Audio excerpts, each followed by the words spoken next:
नमस्कार। Help online में बहुत बहुत स्वागत है हमारे सभी दर्शकों का। जैसा कि हमने देखा है कि इस भागदौड़ भरी ज़िंदगी में हम अपने आप को कहीं खो देते हैं, अपना जो असली अस्तित्व है वो कहीं खो जाता है कुछ बनने की चाह में। तो आज हम आपको एक ऐसी राह पर ले जाएंगे और एक ऐसा रास्ता दिखाएंगे, एक ऐसी जगह के बारे में बताएंगे जहां आपको खुद को तलाशने में आसानी हो सकती है, आप खुद को जहां ढूंढ सकते हैं। जी हाँ, हम बात कर रहे हैं ओशो मेडिटेशन रिजॉर्ट की। अगर आप भी ओशो मेडिटेशन रिजॉर्ट के बारे में कुछ भी जानना चाहते हैं, वहाँ क्या फैसिलिटीज़ हैं, वहाँ मेडिटेशन किस तरह होता है, उसके बारे में कोई भी जानकारी हमसे चाहते हैं तो फ़ोन करके पूछ सकते हैं। हमारा फ़ोन नंबर है 55652189। हमारे साथ मौजूद हैं हमारी आज की ख़ास मेहमान अमृत साधना जी, जो कि एडिटर हैं ओशो टाइम्स और मेंबर हैं ओशो मेडिटेशन रिजॉर्ट में मैनेजमेंट टीम की। साधना जी, सबसे पहले तो आपका बहुत बहुत स्वागत है हमारे कार्यक्रम में। इससे पहले कि हम ओशो मेडिटेशन रिजॉर्ट के बारे में बातचीत करें, हम आपसे जानना चाहेंगे कि ओशो कौन है। क्या ओशो किसी तरह के गुरु हैं? क्या वो प्रीचिंग किसी तरह की करते हैं, लोगों को बताते हैं कि जीने की राह क्या है? क्या आप हमें ओशो के बारे में बता सकती हैं?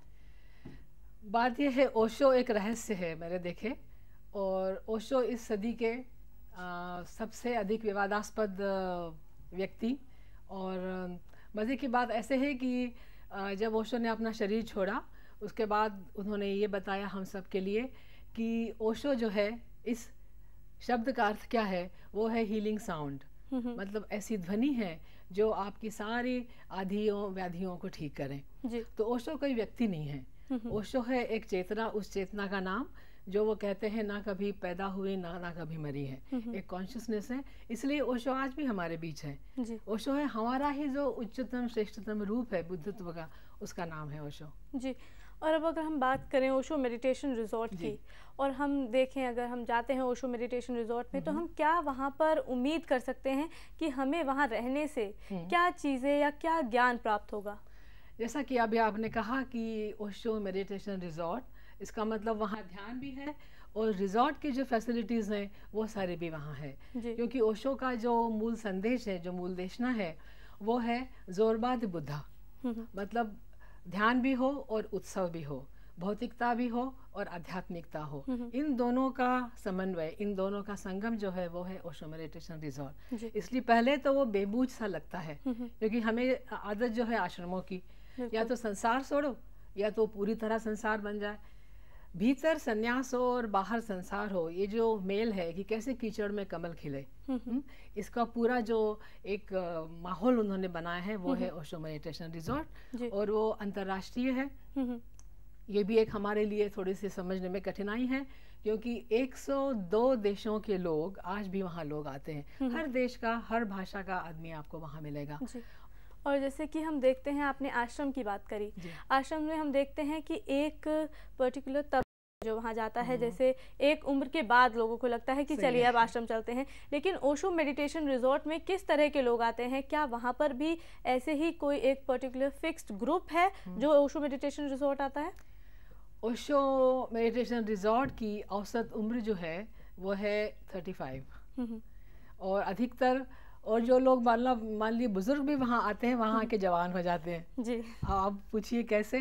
बिल्कुल। तो ओशो की जो ध्यान की विधियाँ हैं वो ट्रांसफॉर्मेशन की, अपने आप को बदलने की हैं। तो क्या है कि जैसे ही उम्र बढ़ती जाती है, तो जैसे वृक्ष बड़ा हो जाता है, सूखा दिखने लगता है, वैसा नहीं है। जैसे जैसे उम्र बढ़ती है, जो लोग आदमी ध्यानी है, ध्यान करता है, उसके उम्र के पत्ते झड़ते जाते हैं जी।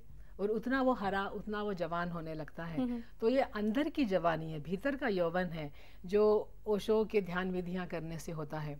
इसलिए वहाँ पे आप देखेंगे समय ठहर गया है, इस लिहाज से कि वहाँ पे आपको अधिकतर लोग युवा रहेंगे, दिखेंगे।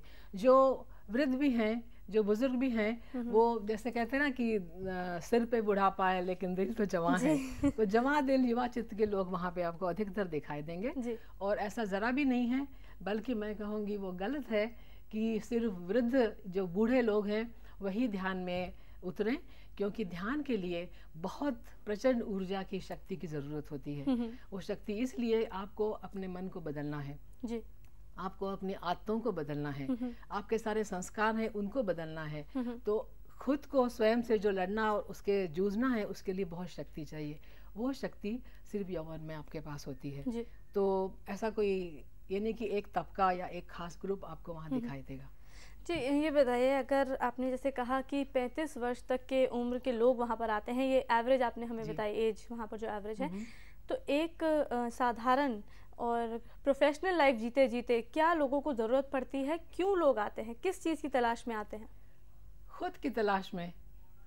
आज जीवन में व्यक्तियों के पास हर चीज़ है, अगर नहीं है कुछ तो शांति। जी जी। इतनी समृद्धि है, इतना ऐश्वर्य है, लेकिन इतनी भागदौड़ है कि सबके लिए हमारे पास टाइम है, खुद के लिए नहीं है। बिल्कुल। तो जब सब कुछ है और उसके बीच जब हमें भीतर का खालीपन सालता है और दिखाई देता है, उसके लिए जगह है ओशो मेडिटेशन रिजॉर्ट। एक चीज़ यहाँ मैं आपसे और पूछूंगी कि जब ओशो मेडिटेशन रिजॉर्ट कोई आ जाता है, उसके बाद वहाँ देख लेता है किस तरह की क्रियाएं होती है, मेडिटेशन, वहाँ एक्सपीरियंस अपना ले लेता है, तो वापस जो अपने सांसारिक जीवन में जब वो जाता है तो किस तरह का बदलाव उसमें आता है, ये हम आपसे ज़रूर पूछेंगे। लेकिन हमारे पास एक दर्शक मौजूद है फ़ोन लाइन पर, उनका सवाल जान लेते हैं पहले। हेलो हेलो जी, बहुत बहुत स्वागत है आपका, अपना नाम बताइए और सवाल करिए। जी, मेरा नाम सलोनी है और मैं इनसे पूछना चाहती हूँ कि जैसे ये जो ओशो रिजॉर्ट है ये पुणे में है, हाँ जी। तो पुणे के अलावा भी क्या इनका किसी और सिटी में या किसी और स्टेट में ये है, और अगर नहीं है तो दिल्ली में क्या ये खोलने की सोच रहे हैं? क्योंकि मैं जाना चाहती हूँ रिजॉर्ट में, लेकिन पुणे नहीं जा सकती क्योंकि मैं दिल्ली में रहती हूँ, तो दिल्ली में खोलने का है इनका। जी सलोनी जी, ज़रूर हम इस प्रश्न का उत्तर लेते हैं। जी। साधना जी, इन्होंने पूछा है, बिल्कुल सही सवाल है, क्योंकि दिल्ली में रहती हैं तो पूना इनके लिए शायद इनको काफ़ी दूर लग रहा है। तो क्या आपके पूना के अलावा भी कोई ऐसे मेडिटेशन रिजॉर्ट हैं या फिर आपकी कोई प्लानिंग है ऐसे रिजॉर्ट खोलने की? देखिए, जो ओशो पुणे के केंद्र के अलावा कई ध्यान केंद्र हैं, न केवल भारत में बल्कि पूरी दुनिया में। और ये जो बाकी केंद्र है वो ऑटोनॉमस हैं, इसका मतलब वो स्वयं चालित हैं और सिर्फ आध्यात्मिक रूप से वो पुणे के केंद्र से जुड़े हुए हैं। तो हेडक्वार्टर जो है, अगर आपको सच में गहराई में उतर के अनुभव लेना है अंतर्राष्ट्रीयता का, जोरबाद बुद्धा का, उसके लिए आपको पुणे आना ही अच्छा रहेगा। और खोलना चाहेंगे, उन्होंने पूछा है, तो हम कभी खोलना नहीं चाहते जी। क्योंकि ये कोई वेटिकन जैसा एम्पायर नहीं है कि सारी दुनिया में चलो अपने अपने केंद्र खोलें। ये हर व्यक्ति का निजी भाव होता है कि मैं भी अपने गांव में, अपने शहर में एक केंद्र खोलूं जहां ओशो की ध्यान विधियां मैं शेयर कर सकूं। तो हमारे चाहने का, अगर आप चाहते हैं तो आप आके ट्रेनिंग ले लीजिए और बेशक आप खोल लीजिए। जी, यानी कि जो मेन सेंटर जिसे कहते हैं रिसोर्ट, जो हमने कहा है, जो इसका पूरा जो मकसद पूरा करता है वो पूना में ही है, लेकिन इस तरह के आध्यात्मिक केंद्र लोग खुद खोलना चाहिए तो ज़रूर खोल सकते हैं इंडिविजुअल लेवल पर। एक चीज़ मैंने आपसे पूछी थी इस दर्शक से बातचीत करने से पहले कि जब एक बार ओशो मेडिटेशन रिजॉर्ट में जाकर कोई वापस आ जाता है तो उनको किस तरह का बदलाव वहाँ पर ओशो मेडिटेशन रिजॉर्ट एक बार जाकर मिलता है?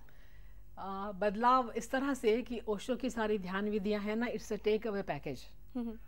एक हमने किट बनाया हुआ है, उसमें जो बेसिक ध्यान विधियां उनकी म्यूजिक, उनकी सीडीज और विधियां कैसे की जाए, ये ऑनलाइन भी अवेलेबल है। अगर आप osho.com जाएं और क्लिक करें तो 5 जो बेसिक ओशो की ध्यान विधियां हैं उनका डेमो आपको दिखाई देगा म्यूजिक के साथ। आप वहाँ पे मान लीजिए डायनामिक मेडिटेशन, आप क्लिक करिए, वहाँ पे एक तस्वीर आपको कोई लड़की है जो करते हुए दिखाई देगी, आप उसका अनुसरण करिए। जी, और क्या फ़ायदा आपको अपनी प्रोफेशनल लाइफ में या अपनी पर्सनल लाइफ में ओशो मेडिटेशन रिजॉर्ट से वापस आकर हो सकता है, ये भी आपसे पूछेंगे। अभी एक और दर्शक हमारे साथ मौजूद हैं फ़ोन लाइन पर, क्या वो हमसे जानना चाह रहे हैं? बात कर लेते हैं उनसे। हेलो हेलो हेलो जी, बहुत बहुत स्वागत है आपका, अपना नाम बताइए और सवाल करिए। जी, सबसे पहले तो अपने टेलीविजन का वॉल्यूम बिल्कुल बंद कर लीजिए ताकि हम आपका सवाल अच्छी तरह से सुन पाएं। हेलो जी, हेलो साधना जी, नमस्कार। मैं पुनीत मक्खीसारी बोल रहा हूँ। नमस्कार। नमस्कार। मेरा प्रश्न है कि मैं पुणे आके कुछ समय के लिए रहना चाहता हूँ और वहाँ पे क्या सुविधा है? जो लोग नए हैं और जुड़ना चाहते हैं और आना चाहते हैं वहाँ पे जी, तो वो किस प्रकार वहाँ पे आए, कृपया आप बताएंगे? धन्यवाद जी। ये पूरी प्रक्रिया किस तरह की है, पूरा प्रोसेस वहाँ जाने का, वहाँ क्या फैसिलिटीज़ हैं, इस सब के बारे में हम आपको बताएंगे। आप हमारा कार्यक्रम देखते रहिए। इन्होंने भी पूछा है किस तरह की फैसिलिटीज अवेलेबल है, हम जरूर उस पर आएंगे उस सवाल पर, लेकिन उससे पहले मैंने आपसे पूछा था प्रोफेशनल लाइफ में क्या प्रोफेशनल लाइफ या पर्सनल लाइफ पर किस तरह का असर छोड़ता है अगर आप एक बार मेडिटेशन रिजॉर्ट होकर आते हैं। असर जो है वो आमूल रूपांतरण होता है वहाँ आने से। इसलिए कि आप ये जानते हैं कि स्ट्रेसफुल सिचुएशन में जहाँ बहुत तनाव भरी आपकी ज़िंदगी है, वहाँ बीच का जो आपका सेंटर है वो कैसे शांत और ध्यानपूर्ण रहे। तो ओशो की सारी विधियां हैं, उनको हम सक्रिय ध्यान विधियां कहते हैं। वो आपको सिखाते हैं कैसे पल पल आप अपने तनाव को छोड़ दे जाए। फॉर एग्जाम्पल, उनकी जिब्रिश नाम की एक विधि है। जिब्रिश का मतलब है कि आप कॉन्शियसली नॉनसेंस बोलते जाएं। ओशो का कहना है कि जो भाषा आपको नहीं आती है उस भाषा में बोलें। जैसे चाइनीज़, अगर आप चीनी भाषा नहीं जानते हो तो चुनाव करके कॉन्शियसली बैठकर 5 मिनट के लिए आप जिब्रिश करिए। वो आप ट्रैफिक लाइट पर कर सकते हैं, सिग्नल जहाँ हो। आप कंप्यूटर खोल रहे हैं, डाउनलोडिंग में देर लग रही, आप झुंझला रहे हैं, तब बैठ के जिब्रिश कर सकते हैं। या कोई फ़ोन नहीं मिल रहा है या आपका मोबाइल ख़राब हो गया है, उस समय जो आप गालियाँ देते हैं, भड़ास निकालते हैं, उसकी जगह अगर आप जिब्रिश करते हैं तो आपका तनाव भी दूर होगा और आपका समय भी अच्छा कटेगा और आप शांति अनुभव करेंगे। साधना जी, ये आपने बड़ी इंटरेस्टिंग और बहुत अलग तरह की विधियां जो आप हमें बता रहे हैं। मेडिटेशन जो हमने सुना है उससे काफ़ी अलग हमें सुनने को मिल रहा है। ये तो ऐसी विधियां हैं जो ताउम्र शायद आपका साथ दे सकती हैं। हम इस बारे में आगे भी चर्चा करते रहेंगे, लेकिन फिलहाल हमारे कार्यक्रम में समय है एक छोटे से ब्रेक का। बातचीत करें हैं ओशो मेडिटेशन रिजॉर्ट की, वहाँ किस तरह की फैसिलिटीज़ हैं, क्या विधियाँ हैं, ओशो क्या है। अगर आप भी कुछ जानना चाहते हैं इस विषय पर तो हमें फ़ोन करके पूछ सकते हैं। हमारा फ़ोन नंबर है 55652189 और हमारे साथ मौजूद हैं अमृत साधना जी। हम वापस लौटेंगे हेल्प ऑनलाइन में एक छोटे से ब्रेक के बाद।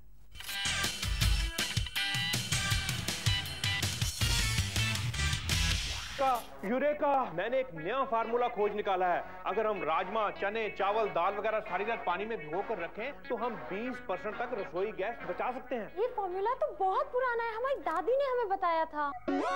राजमा, चने, दाल रात भर भिगोकर प्रेशर कुकर में बनाइए। इससे आपका टाइम, ईंधन और पैसा बचेगा।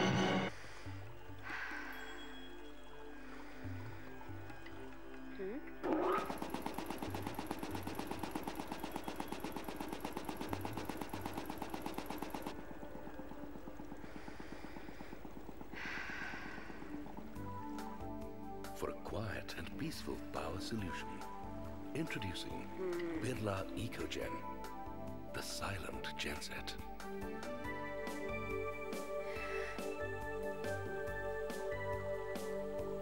Birla EcoGen, the silent genset. It's time for a renaissance.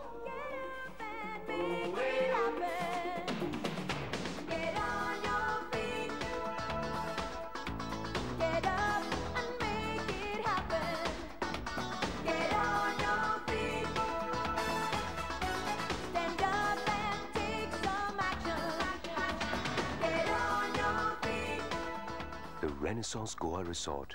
It's time for a renaissance. गारा रेस्टोरेंट में आपका स्वागत है। कश्मीरी व्यंजनों का मजा, कश्मीरी बावर्चियों की संगत में, सुमधुर संगीत के सुर पूरे कश्मीरी माहौल में। शादी ब्याह, बिजनेस कॉन्फ्रेंस या बर्थडे पार्टी, आपके पूरे परिवार के लिए शिकारा रेस्टोरेंट, मुंबई पुणे हाईवे, सानपाड़ा। खांसी हो तो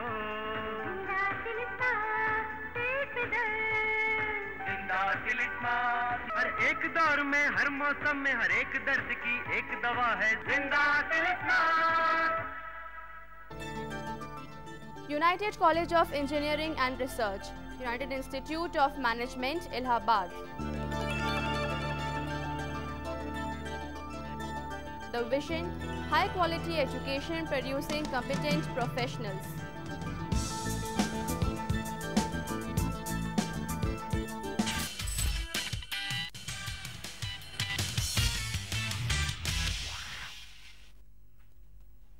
welcome back to help online after this break. आज हम बातचीत कर रहे हैं ओशो मेडिटेशन रिजॉर्ट के बारे में। अगर आप भी कुछ जानना चाहते हैं ओशो मेडिटेशन रिजॉर्ट के विषय में तो आप हमें फ़ोन करके पूछ सकते हैं। हमारा फ़ोन नंबर है 55652189 और हमारे साथ मौजूद हैं हमारी विशेष मेहमान अमृत साधना जी, जो कि एडिटर हैं ओशो टाइम्स और मेंबर हैं management team Osho meditation resort से। साधना जी, हमारे पास एक दर्शक मौजूद थे पुनीत, जिन्होंने पूछा था कि अगर वो ओशो मेडिटेशन रिसोर्ट जाते हैं तो किस तरह की फैसिलिटीज़ वहाँ पर अवेलेबल है और क्या तरीका है वहाँ जाने का, क्या किसी तरह का कोई क्राइटेरिया आप फॉलो करते हैं? एक तो वहाँ आने के बाद एड्स टेस्ट करवाना होता है, एड्स नेगेटिव सर्टिफिकेट, जो हमारे ही मेडिकल रूम में दिया जाता है। उसके बाद 450 रुपये का एक पैकेज है, जिसमें पहला दिन है वेलकम मॉर्निंग। इसका मतलब है ओरिएंटेशन ऑफ द रिजॉर्ट, क्योंकि वो जगह जो है वो इतनी रहस्यपूर्ण है और इतने सारे कार्यक्रम होते रहते हैं, नए आदमी के लिए बूझना समझना मुश्किल है। कोई 3-4 दिन ही वहाँ हो, उसको ये समझते ही देर लग जाती है कहाँ क्या करना है। अभी मज़े की बात बताऊँ, अशोक चक्रधर आए थे, दिल्ली के विख्यात कवि हैं, और आते रहते हैं, उनको बहुत अच्छा लगता है। जुलाई में कवि सम्मेलन हुआ था, वो बागेश्वरी जी और भी कुमार विश्वास जो कि ये सारे कवि थे। तो जब वो काव्य पाठ चल रहा था, उसके बीच उन्होंने मजाकिया तौर पे कहा अशोक जी ने कि यहाँ पर रिजॉर्ट में आकर कहाँ क्या करना है और कहाँ क्या नहीं करना है, ये जानने में ही 5 दिन गुजर जाते हैं। तो इसलिए वेलकम मॉर्निंग का निर्माण किया गया है। एक रचना है वो, खेल खेल में हंसते खेलते हुए ध्यान की बेसिक जो आवश्यकताएं हैं, ये जगह क्या है, कैसे यहाँ रहा जाए, इसके बारे में सिखाते हैं। वो पैकेज है 450 रुपये का। उसके बाद एक बार वो हो जाए, हाँ एक बात ज़रूरी है कि आपका आईडी लाना ना भूलें, या तो voters card, driving licence, passport, जो भी है आपका आइडेंटिफिकेशन प्रूफ आपके साथ। यस, ये होना बहुत ज़रूरी है। हम बहुत वॉचफुल केयरफुल हैं उस जगह की, ताकि सही लोग वहाँ पे आएँ। आजकल आप जानते हैं कैसा समय है, और क्योंकि सबकी हिफाजत करना ये हमारा कर्तव्य है ना कम्यून में। और दूसरी बात है, उसके बाद फिर रोज के लिए 90 रुपए की एक गेट पास होता है, वो उनको लेना पड़ता है। वो उनका आइडेंटिटी कार्ड बन जाता है। वो रोज 90 रुपए खर्च करके सुबह 6 से लेकर रात 11 बजे तक 6-7 तरह की ध्यान विधियाँ, उसके बाद स्विमिंग पूल, हमारा क्लब मेडिटेशन है, फिर बुद्धा ग्रोव की जैसे मॉर्निंग में ताइची है, चिगोंग है, योगा है, डांसिंग, ये सारी विधियाँ, ये सब कुछ आप उसमें कर सकते हैं। जैसे मैं कुछ आपको झलकें दिखाना चाहूँ। ये जो आप देख रहे हैं, ये है हमारा ओशो ऑडिटोरियम। ये बहुत भव्य एक पिरामिड है, जैसा कि आप देख रहे हैं, और यहाँ पे सारी ध्यान विधियाँ होती। और ऐसा एक चुंबकीय एक क्षेत्र है ये, कि यहाँ जाते ही लोगों को लगता है कि वो स्पेसशिप में आ गए। अच्छा, और मैं आपको दिखाऊं जो हमारा अभी फेस्टिवल हुआ था, किस तरह हम उत्सव मनाते हैं। ये हमारा वर्षा उत्सव जी, उसकी कुछ झलकें हैं। इससे आपको पता चलेगा कि किस तरह का माहौल, कैसा स्पिरिट है, जो मैंने कहा ना जोरबार बुद्धा की बात। वो जैसे कि पुनीत जी ने पूछा था, तो आप देख सकते हैं पुनीत जी की दिखा रही हैं साधना जी हमें क्या क्या चीज़ें और क्या क्या फैसिलिटीज़ वहाँ पर अवेलेबल हैं। ये है ओशो की समाधि, बहुत ही खूबसूरत है। जो शैंडलियर देख रहे हैं आप, ये बेल्जियम से, इटली से मंगाया गया है। ये आप देख रहे हैं, ये हमारा इवनिंग मीटिंग शाम की है, उसके चित्र हैं। और यहाँ पे आप देखें, जो मैंने कवि सम्मेलन की बात की जी, वो है। और ये रेखा भारद्वाज आई थी, जो जिन्होंने इश्का गुलजार साहब का जो एक एल्बम, वो उसके गीत गाए, विशाल भारद्वाज आए थे। ये हमारे फेस्टिवल का, सेलिब्रेशन का हिस्सा है। मतलब यहाँ ध्यान भी है और यहाँ सांस्कृतिक कार्यक्रम भी है। हम कह सकते हैं कि ओशो मेडिटेशन रिजॉर्ट में आपको एक असली वे ऑफ लाइफ जानने को मिलता है, कि किस तरह आपको अपनी जिंदगी व्यतीत करनी चाहिए, किस तरह जीनी चाहिए। और सिर्फ सिखाया नहीं जाता, वहाँ पर अनुभव भी कर सकते हैं लोग जाकर। वो लेबोरेटरी है, प्रयोगशाला है वो। देखिए, आप ध्यान कर रहे हैं, इसका मतलब ये नहीं कि आप उदास और गंभीर हो जाए, बिल्कुल, और सारी दुनिया की जैसे खुशियाँ आपके लिए पराई हो गई, ऐसा नहीं है। हंसीबा खेलीबा धरीबा ध्यानम जी। उल्टे जो ध्यानी, उसके पास तो अतिरिक्त ऊर्जा है। संसारी बेचारा अपना बैंक बैलेंस है, उसको जमीन जायदाद चाहिए, बच्चों को पढ़ाना है, नाम कमाना है, एम्बिशन है, कितनी सारी चीजें हैं। जो सन्यासी है, उसके पास पैसा तो है, लेकिन वो उसको एंजॉय करना जानता है। चलिए, इसी के साथ एक और दर्शक हमसे बातचीत करना चाहते हैं, उनका सवाल हम जान लेते हैं। Hello hello hello. हाँ जी, मेरा प्रश्न है जी कि आज के यंग लोगों को स्ट्रेस से डील करने के लिए आप क्या बताते हैं? जी, एक बहुत ही आम प्रश्न है आजकल। तो पहले होता था कि जो लोग प्रोफेशनल्स हैं, बड़े लोग हैं, उन्हीं को बहुत स्ट्रेसफुल ज़िंदगी जीनी पड़ती थी। लेकिन आजकल जो यंग हैं, बच्चे जो हैं, यहाँ तक जो स्कूल में पढ़ रहे हैं, उनकी भी लाइफ काफ़ी स्ट्रेसफुल हो गई है, बहुत टेंशन भरी हो गई है। उनको आप किस तरह के बता सकते हैं, किस तरह के सुझाव दे सकते हैं? आपने बिल्कुल, जिन्होंने भी पूछा है, बड़ा अच्छा सवाल पूछा, क्योंकि सच में तनाव जो है बिल्कुल बचपन से शुरू हो जाता है। और क्यों शुरू होता है? क्योंकि बच्चों की जो उम्र है, जो कच्ची उम्र है, उस पे हम इतना बोझ डाल देते हैं। एक तो पढ़ाई का बहुत सारा बोझ है, माँ बाप की अपेक्षाओं का बोझ है, कंपटीशन बहुत ज़्यादा है, फिर हमारी ज़िंदगी में ऑप्शंस इतने ज़्यादा हैं कि एक बच्चा बहुत कुछ कर सकता है। कई सारे की कलाएं हैं, स्पोर्ट्स है, उसको फॉरेन जाना है, ट्रैकिंग के लिए जाना है, कंप्यूटर सीखना है। तो इसमें अगर उसको तनाव रहित होना है तो सबसे पहली बात है कि उनको बचपन से ही मौन की कला सिखाई जाए। और उनके जीवन में जो कैथार्टिक मेडिटेशन की क्रियाएं हैं, जैसे मैंने जिब्रिश कहा भी आपको, या फिर सक्रिय ध्यान है, उसके जो कुछ ब्रीदिंग के कुछ अंश है, डांसिंग है, उसके बाद मौन रहना कैसे, तो निरंतर जैसे हम झाड़ू बुहारी लगाते हैं, नहीं अपना मकान साफ करते हैं, कपड़े साफ करते हैं, बर्तन साफ करते हैं, मन को कभी साफ करना हमने सीखा ही नहीं। तो तनाव को शरीर इकट्ठा करता है। उनके जीवन में आप शरीर को हिलाने के लिए नाचने की सुविधाएं, उसकी फैसिलिटी दें। उनके जो भावनात्मक है, सबसे जो बड़ा हमारा जो अंधियारा मैं कहूँगी एरिया है, डार्क एरिया, वो है हमारे इमोशंस के साथ क्या किया जाए। तो उनको अगर इमोशंस का रेचन करना आप सिखा दे, और उसके लिए माँ बाप को बहुत समझदार होना पड़ेगा, ज़्यादा मैच्योर होना पड़ेगा। अगर बच्चा अपना क्रोध निकाल रहा है, तकिया दे दें उसको, कमरे में दरवाजे बंद कर दो, तकिया दो, उसको खूब पिटाई करो जो भी उसके सामने हो। अगर रेचन उसको आप सिखाएं, रेचन के बाद मौन होना सिखाएं, तो आप असली जो वसीयत है, विरासत है, जो बच्चे को दे रहे हैं। जी साधना जी, ऐसी बहुत सी चीज़ें हैं जो हम ओशो से और ओशो मेडिटेशन रिजॉर्ट से जान सकते हैं और अपनी ज़िंदगी में उन्हें लागू कर सकते हैं, इस्तेमाल कर सकते हैं। आपने हमें यहाँ बैठे बैठे ही कुछ ही समय के अंदर कुछ ऐसी विधियाँ बता दी हैं जो हमारे दर्शक भी शायद अपनी ज़िंदगी में इस्तेमाल कर सकते हैं। उसके अलावा आप ओशो की वेबसाइट पर भी देख सकते हैं, जैसा कि हमें साधना जी ने बताया। हमने जाना ओशो मेडिटेशन रिजॉर्ट के बारे में, वहाँ किस तरह की फैसिलिटीज़ है, आप वहाँ किस तरह जा सकते हैं। हमारे साथ साधना जी थी। साधना जी, आपका बहुत बहुत धन्यवाद, आप हमारे कार्यक्रम में आई और आपने हमें ये सारी जानकारियाँ दी इसके लिए। अब हम अपने दर्शकों को बता दें कि उनके पास अब भी अगर कोई सवाल या फिर सुझाव हमारे कार्यक्रम को लेकर हैं तो हमें खत लिखकर बता सकते हैं। हमारा पता है Jain television, Scindia villa, Sarojini Nagar, ring road, नई दिल्ली 110023। आप हमें ईमेल भी कर सकते हैं। हमारा ईमेल एड्रेस है helponline@jaintv.com। तो हेल्प ऑनलाइन में आज के लिए बस इतना ही। अगली बार फिर मिलेंगे एक नए विषय और एक नए मेहमान के साथ। तब तक के लिए नमस्कार।